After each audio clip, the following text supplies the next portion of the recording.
اللہ اکبر اللہ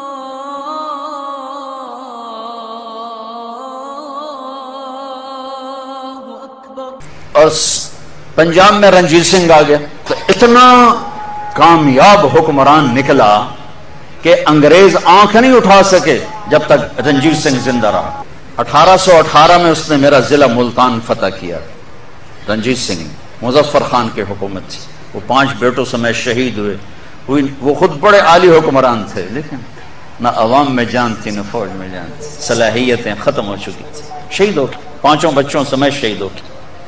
پھر اس کمبخت نے وہاں میرے علاقے میں 3 بازار حسن قائم کیے، ایک ملتان میں بنایا طوائفوں کا اڈا، ایک کیروڑ پکا میں بنایا، اور ایک میرے تلمبے شہر میں بنایا۔ میں تو جب سے طوائفوں سے ملا ہوں مجھے طوائفیں مظلوم نظر آئی ہیں اور انہیں نچانے والے ظالم نظر آئے ہیں، ان کے جسموں سے کھیلنے والے درندے ہیں، انہیں گھنگرو پہنا کے نچانے والے بھیڑی اور درندہ نما انسان ہیں۔ وہ تو مظلومیت کی ایک عجیب داستان ہے۔ کون عورت ہے جو روزانہ کسی کے لیے تیار ہو؟ کس عورت کی فطرت ہے کہ وہ ہزاروں ہوسناک نظروں کے سامنے ناچے اور گھنگرو باندھے؟ وہ سٹیج پر ان کا گھنگرو چھنکتا ہے اور تنہائی میں ان کی آنکھیں چھلکتی کہ میرے دیش کے مالداروں کا ظلم ہے کہ وہ انہیں نچانے کے لیے تو تیار ہیں، انہیں چادر پہنانے کے لیے تیار نہیں ہیں۔ میں زمینداروں کا بیٹا ہوں، میں نے سب اپنی آنکھوں سے دیکھا۔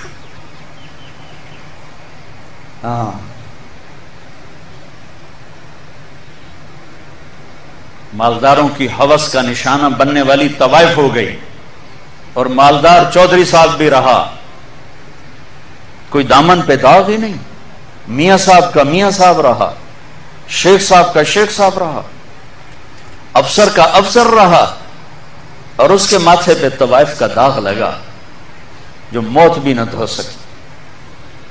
رنجیت سنگھ کے مرنے کے بعد پھر کھڑک سنگھ بنا، وہ شراب بہت پیتا تھا، مر گیا۔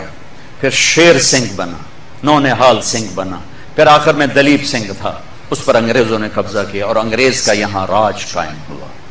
اور پوری انسانی تاریخ میں جیسے حکومت انگریز نے کی ہے آج تک کسی نے نہیں کی، وسعت کے لحاظ سے وسعت 6 بر اعظم پر آج تک کسی قوم نے حکومت نہیں کی سوائے انگریزوں کی۔ اور جیسی کیسی بھی ان کی حکومت تھی، انہوں نے لوٹا، سب کچھ کیا، لیکن حکومت کرنا جانتے تھے، جہاں بانی کے اصول جانتے تھے۔ اللہ ایسے لچے لفنگوں کو انسانوں کی ڈور نہیں پکڑا تھا، انہوں نے حکومت کو کر کے دکھایا اور نظام بنا کے دکھایا، نظام چلا کے دکھایا۔